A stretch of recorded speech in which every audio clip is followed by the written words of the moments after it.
A'udzu billahi minasyaitonir rajim. Bismillahirrahmanirrahim. Assalamualaikum warahmatullahi wabarakatuh. Bismillah walhamdulillah.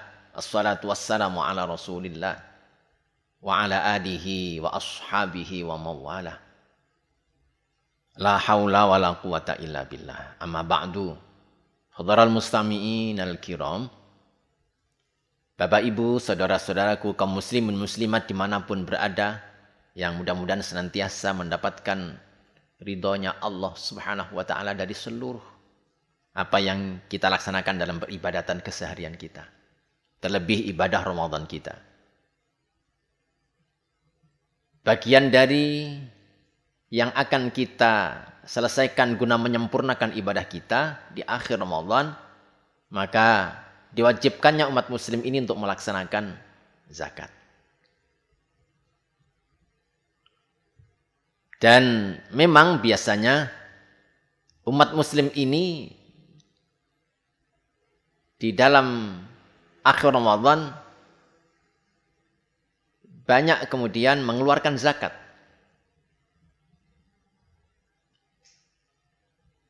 Zakat fitrah tentu. Bersama itu pula kemudian membayar zakat mal. Intinya memang zakat sebagai satu kewajiban, maka jangan sampai kita tidak melaksanakan itu. Baik zakat mal ataupun zakat fitrah. Kenapa? Nanti kita simak apa pesan ulama tentang itu. Bagi orang-orang yang tidak melaksanakan zakat itu. Man mana'a khamsan mana Allahu minhu khamsan. Awwaluha man mana'a az-zakata mana Allahu minhu hifdzal mali. Barang siapa yang tidak mengindahkan, tidak melaksanakan akan 5 hal ini, mencegah, menahan diri, tidak melaksanakan 5 hal ini, maka Allah juga mencegahnya dari kebaikan 5 hal yang ditimbulkan darinya. Apa saja? Yang pertama, man mana az-zakata mana Allahu minhu hifdzal mali. Barang siapa orang itu tidak melaksanakan membayar zakat dari penghasilannya, dari kewajiban yang harus dia keluarkannya, menurut tata cara bagaimana mengeluarkan zakat itu, entah itu zakatnya harta dagangan atau zakat peternakan atau zakat dari emas yang dia simpan sebagai investasi, atau apa saja yang harta yang berkembang, yang dikembangkan, yang kemudian menghasilkan penghasilan. Kok dia tidak mengeluarkan zakat? Apa kata Allah? Mana Allahu, apa kata ulama? Mana Allahu minhu hifdzal mali. Maka Allah akan mencegah, melindungi harta seseorang itu. Yang kedua, watsani man mana as-sadaqata mana Allahu minhu al-afiyata. Barang siapa yang tidak pernah bersedekah, atau bahasanya apa? Sederhananya, kok pelit gitu. Orang yang bakhil gitu. Orang yang tidak suka berderma kepada orang yang fakir, orang yang miskin, orang yang membutuhkannya. Maka mana Allahu minhu al-afiyata. Maka Allah akan sering mendatangkan sakit bagi orang itu. Allah akan menjauhkan atau mencegah dirinya, badannya, dari kesehatan. Yang ketiga, wasalisu man mana al-usyura mana Allahu minhu barakata ardihi. Barang siapa yang mencegah atau menahan atau tidak melaksanakan membayar zakat dari hasil tanamannya, yang menurut pembagian nisabnya sudah dijelaskan sampai kemudian rinciannya berapa dia harus keluarkan. Kok dia tidak laksanakan itu? Panen tidak juga mengeluarkan zakat yang harus dia keluarkan. Entah itu panenannya dari padinya atau penghasilan yang lain atau tanaman yang lain gitu. Yang itu memang hasil dari buminya. Entah perkebunannya, entah sawahnya, atau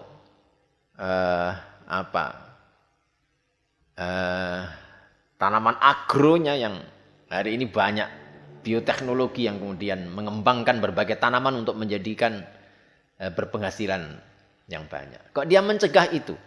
Dia tidak laksanakan zakatnya. Mana Allahu barakata ardihi. Maka Allah akan menghentikan keberkahan buminya itu.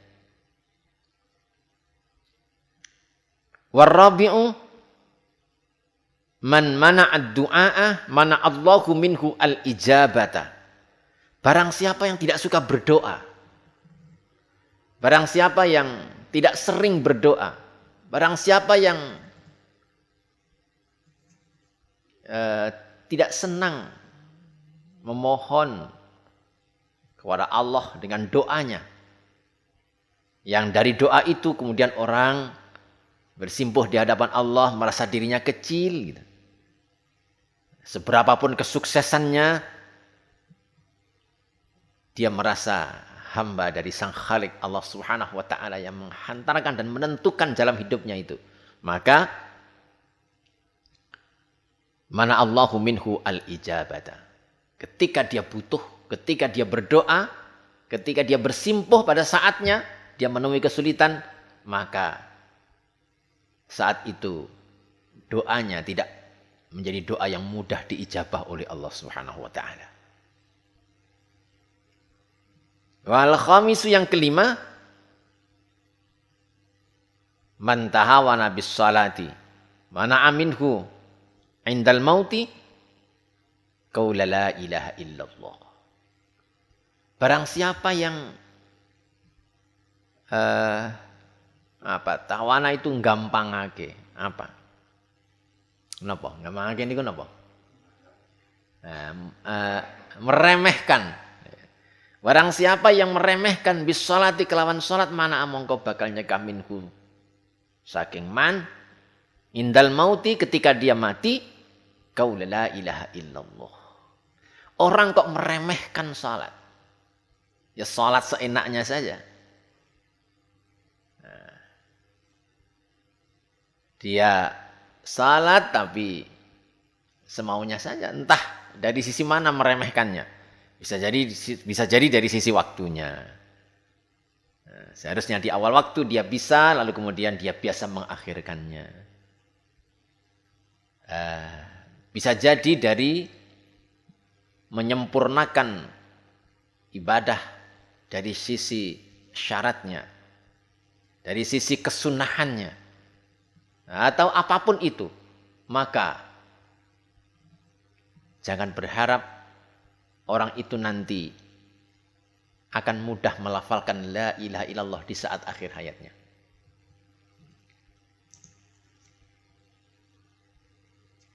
Kenapa toh kemudian orang itu harus berzakat? Harus mengeluarkan sebagian hartanya. Kata Nabi, ala innal bai'a yakhduruhu al-laghwu wal halfu wal kidbu fashawibuhu bis sadaqati. Ketahuilah, innal bai'a, sesungguhnya jual beli kita, perdagangan kita, nyambut gawe kita, awake dhewe niki nyambut gawe, kita itu bekerja tiap hari dengan pekerjaannya masing-masing. Entah ada yang berdagang, entah di sawah, entah PNS atau ASN, atau karyawan atau apa saja pekerjaannya. Ngendikanipun Nabi napa? Yakhduruhu al-laghu wal halfu wal kidbu. Orang bekerja itu sak resik-resik tetap ada kotorannya. Sak bersih-bersihnya dia bekerja, walaupun dengan sangat hati-hati, maka masih dimungkinkan untuk pekerjaannya itu mengandung sesuatu yang tidak benar. Al-lagwu itu berkata bohong atau apa ya? Napa ya al-lagwu niku? Ngomong sak penake, sak gelem atau umuk atau apa ya? Wal halfu, dan kadang bersumpah, pakai sumpah untuk menguatkan agar dagangannya laku. Wal kadzibu, dan bohong. Usaha-usahanya orang, maka pasti akan kemudian dalam keseharian itu, karena kita punya keinginan agar mendapatkan penghasilan yang banyak, lalu kemudian kadang seseorang itu terpeleset. Sampai ASN misalnya. Andai kan orang itu tidak mungkin atau tidak akan korupsi uang, tapi bisa jadi kita korupsi waktu. Seharusnya ASN itu misalnya kerja dalam satu hari 7,5 jam. Berapa? Pinten ASN pinten? Satu harinya 7,5 jam. Dia harus menempati kewajibannya itu karena dia sudah menerima haknya.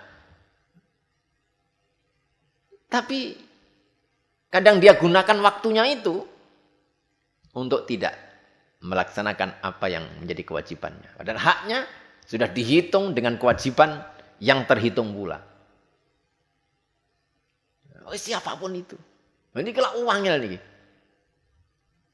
Nah, kamu engkau ini sudah dibayar, kita mendapatkan penghasilan, mendapatkan hak. Kita menerima gaji. Nah, yang begini ini kata Nabi. Kalau kita sudah berusaha semaksimal mungkin untuk bekerja sebaik-baiknya, bekerja sebersih-bersihnya, tetapi ada sesuatu yang barangkali napa nggih? Kita ya sebagai basyariah, lazimul basyariah, manusia biasa, tentu ada kekeliruan. Tentu ada keteledoran. Maka segera campurilah, segera susulilah, fasawwibuhu bis shadaqati. Mongko gek ndang campurono bis shadaqati kelawan sedekah, kelawan zakat. Ini yang Masya Allah, ini Masya Allah. Kalau saya sendiri Masya Allah, kula ini kadang wedi tenan. Saya pernah ketemu guru saya, diwasiati itu. Hati-hati yo nyambut gawemu. Kue mungkin kamu mungkin bisa menjaga tidak mengambil uang yang bukan hakmu. Tapi kamu bisa jadi korupsi waktu dan seterusnya. Wah, ini menakutkan betul. Maka potong dengan zakat itu. Susuli dengan sedekah.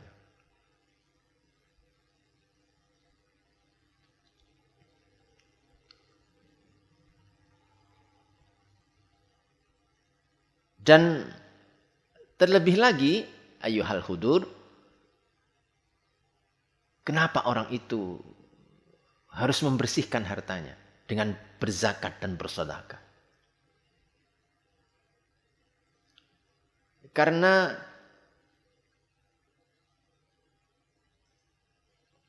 bunyad dinu 'alan nadhafati.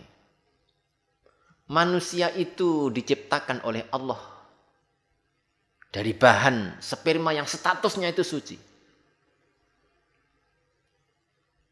Maka ketika spermanya suci, ketemu indung suci, lalu dijaga kesucian dua bahan inti yang menjadi benihnya manusia itu melalui proses yang suci pula. Apa? Lalu ketemunya untuk jadi manusia difasilitasi melalui jalan yang suci, namanya pernikahan suci. Untuk apa? Untuk merawat takdir sucinya tadi. Masya Allah ya.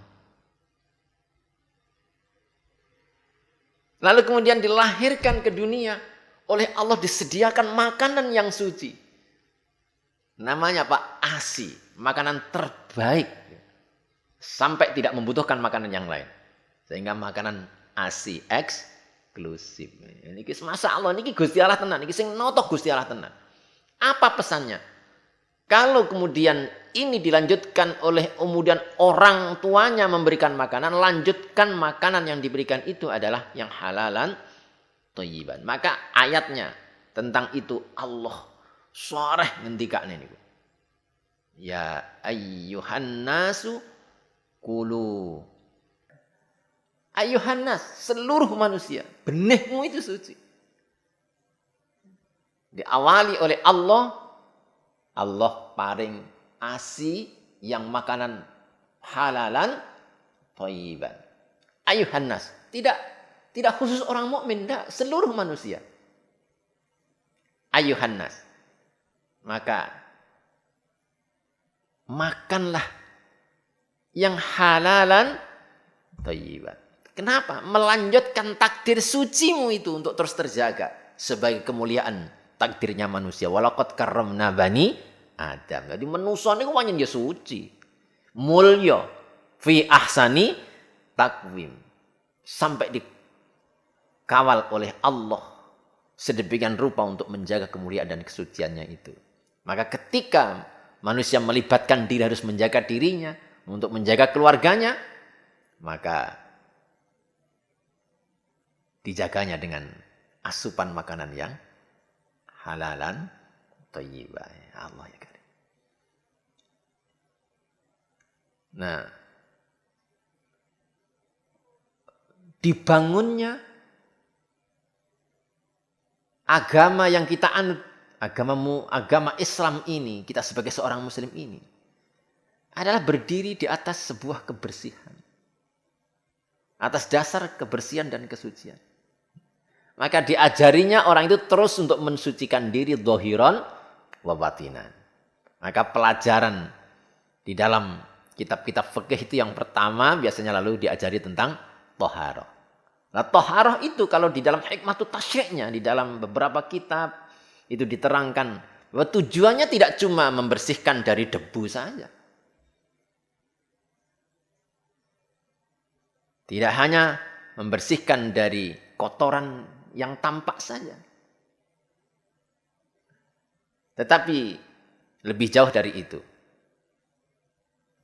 Bahwa diajarinya kita terus untuk menjaga kebersihan dengan berwudu, dengan mandi, dengan tayamum, dengan alat-alat thaharah yang lain adalah agar manusia itu memang terbiasa dalam hidup bersih, termasuk biasa hidup bersih dari penghasilan kita. Rizki yang kita bawa pulang untuk anak-anak kita.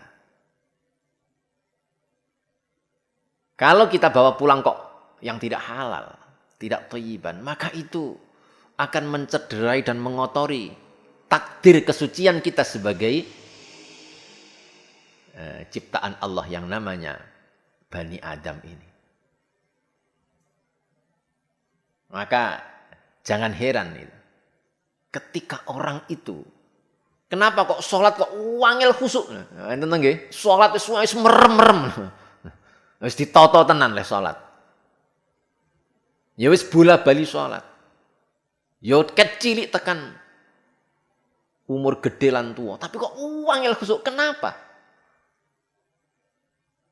Salah satu penyebabnya adalah lihatlah dulu seberapa makanan asupan yang kita masukkan ke dalam tubuh kita itu kehalalannya.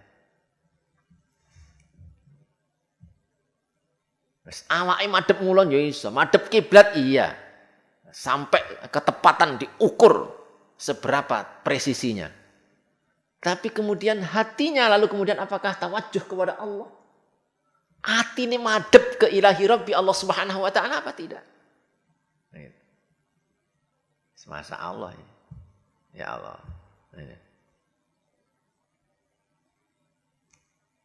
Kenapa kemudian orang itu harus bersedekah, harus berzakat itu? Karena zakat itu, sedekah itu tathiru min sifatil bukhli. Karena agar kemudian orang itu siapapun itu senang akan harta, akan benda. Zuyyina lin-nasi hubbus syahawati minan nisa'i wal banina wal qanatiril muqantarati minadh dhahabi wal fiddati wal khairil musawwamati wal an'ami wal harth. Sapa to wong niku ora pengin sugih sapa? Sapa ora pengin sugih itu sapa? Wis ini gila sing ngarepan iki sapa sing ora pengin sugih? Sapa ora pengin sugih? Termasuk sing ngomong niki sing ngomong yo pengin sugih. Maka disebutnya harta, benda itu harta, benda itu al-mal. Sesuatu yang menarik, sesuatu yang disenangi. Al-mal itu maknanya. Jadi kuwabe wong takdir seneng harta.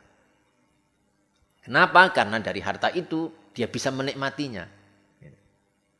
Nah, oleh karenanya lalu ketika orang sudah mencintai harta, sudah menyenangani harta, lalu kesenangan itu wa tuhibbunal mala hubban jamma.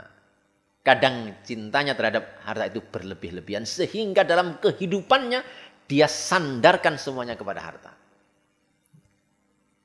Seakan-akan harta itu menyelesaikan kehidupannya. Seakan-akan harta inilah segala-galanya.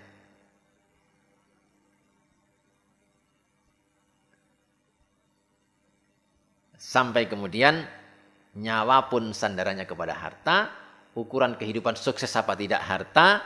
Seakan jaminan hidupnya akan bahagia apa tidak keluarga itu adalah harta. Sampai dia melupakan ketauhidannya kepada Allah Subhanahu wa taala. Walaupun sudah diberikan pelajaran, dipaparkan bagaimana kehidupan ini bisa menjadikan sebuah ayat kauniyah.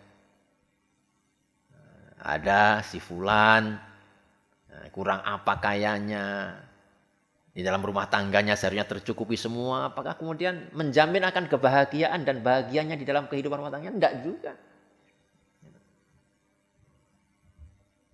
Bagaimana orang kemudian ketika sudah masuk rumah sakit, ketika sudah sakit,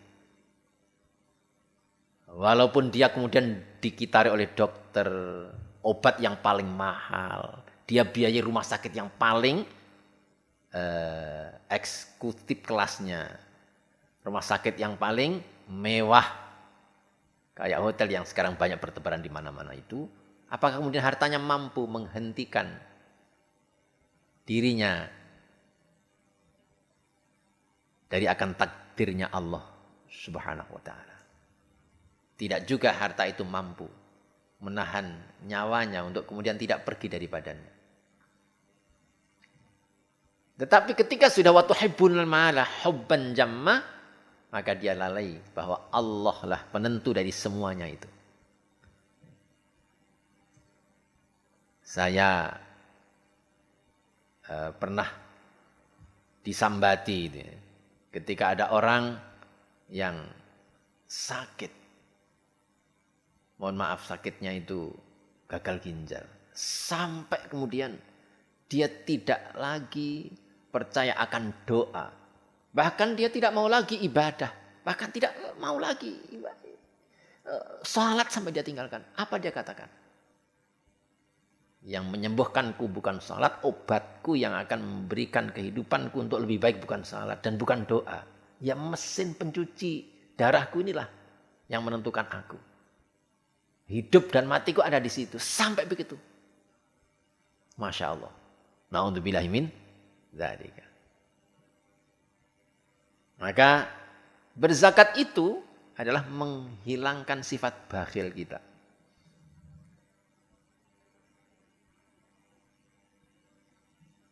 Maka kalau kita pengen lepas menghilangkan sifat bakhil itu, sering-seringlah bersedekah. Memang orang mendapatkan uang, mendapatkan penghasilan itu seneng nggih. Oleh duit itu seneng. Seneng. Kalau dhewe ngrasakne niku. Cacah ki yang ngrasakne kabeh. Nek duit seneng ini. Oleh-oleh ini senang. Tapi ketahuilah bahwa ketika kita itu pada saatnya akan menemukan kenikmatan, orang itu memberi. Jauh lebih nikmat. Maka Kanjeng Nabi dawuh niku bener tenan. Yadul ulya khairim min yadis sufla. Wah, kemuliaan itu ada di tangan yang atas. Yang memberi, bukan menerima. Orang diberi mendapatkan senang. Tapi pada saatnya engkau akan menemukan bagaimana indahnya, nikmatnya memberi. Masya Allah itu, Masya Allah. Maka pernah saya sampaikan kepada teman-teman itu, ketika ada satu pelajaran ayat kauniyah itu, saat membicarakan orang yang meminta-minta itu, seakan-akan kita itu memberinya kok berat. Ada orang yang kuat kok minta-minta, berat gitu, memberinya. Atau siapapun itu ketika kita didatangi, orang yang bawa proposal ke rumah atau kemana itu, orang yang kadang kita tidak mengenalnya, itu berat memberinya. Maka saya kasih tahu, andaikan kita itu boleh memilih, kira-kira senang yang meminta atau senang yang memberi, maka kita sadar itu, kita senang menjadi orang yang memberi. Terlebih lagi zakat fitrah hari ini Ramadan, segeralah keluarkan. Jangan sampai kita menahannya untuk begitu pula zakat mal. Karena disebutkan dalam mu'in itu wa yajuzu ta'jiluha min awwali ramadhana wa yusannu alla tu'akhara anis salatil aidi. Bahwa diperbolehkan membayar zakat fitrah di awal Ramadan itu sudah boleh.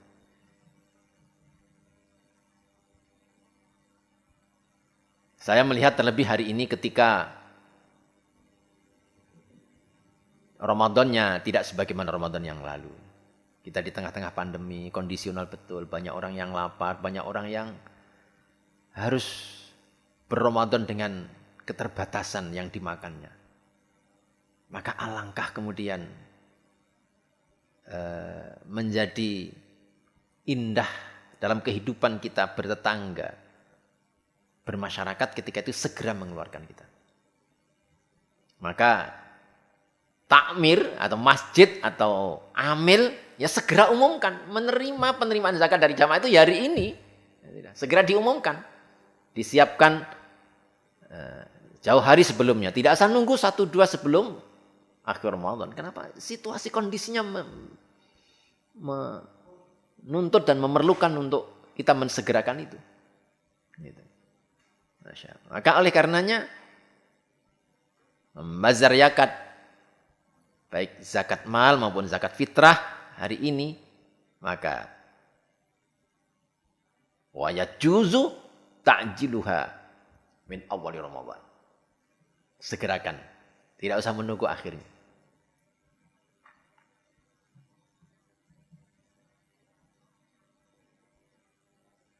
Apakah boleh zakat itu diberikan dalam bentuk uang gitu?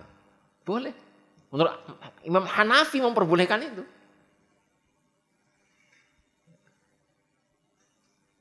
Nah, kalau kemudian hari ini kita mengeluarkannya di awal-awal atau di akhir Ramadan, tidak harus nunggu 1-2 hari sebelum sholat Id, maka betapa itu menjadi sebuah amal yang sangat diterima. Karena salah satu dari zakat itu adalah isalus sururi ila qulubil fuqara'i. Adalah memberikan rasa gembira, memberikan rasa ketenangan, kebahagiaan kepada orang-orang yang membutuhkan, kepada orang fakir itu.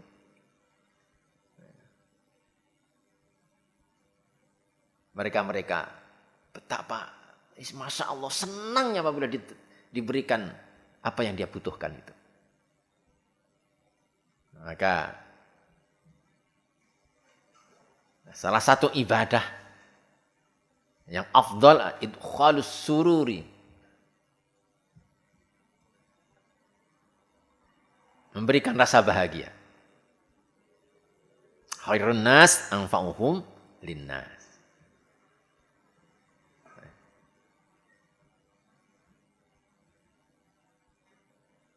Bahkan dalam satu hadis yang lain disebutkan bahwa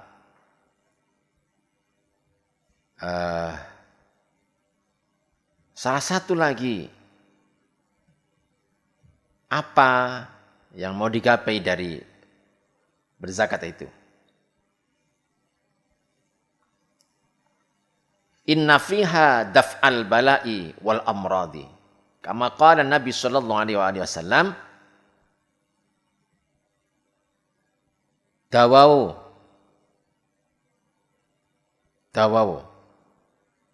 mardakum bis sadaqati.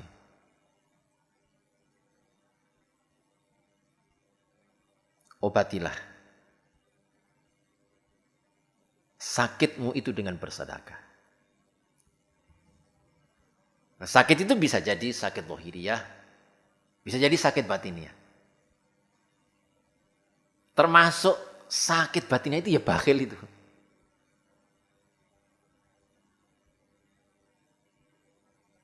Kalau pengen mengobati agar kita itu tidak menjadi orang yang pelit, yang bakhil, maka obatilah dengan sering-sering bersedekah.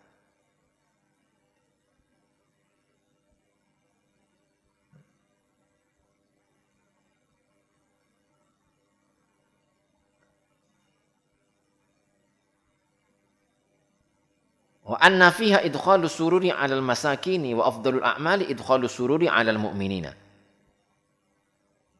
Kembali lagi, bersedekah, berzakat adalah idkhalu sururi 'alal masakini. Memberikan rasa bahagia kepada sesama.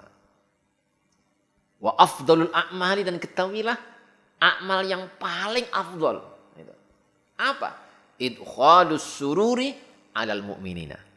Memberikan rasa bahagia ke dalam hatinya setiap mukmin, setiap manusia. Sekali lagi, terlebih lagi hari ini, ketika kita bersedekah, Masya Allah, menjadi sesuatu yang sangat membahagiakan.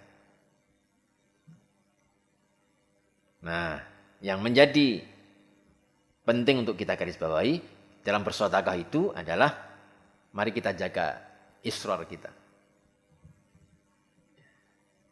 Apa itu? Jagalah diri kita dari riya was sum'ah. Jangan sampai terhiaskan di dalam hati kita bersedekah itu ada hati yang riya, pengen dilihat orang, dan kemudian memperdengarkan kepada orang. Kalau orang mendengar boleh, kalau orang melihat boleh, tapi memperlihatkan dan memperdengarkan ini tidak boleh. Ya, Masya Allah ini, Masya Allah. Mudah-mudahan Ramadan ini jadi barakah. Yang terakhir,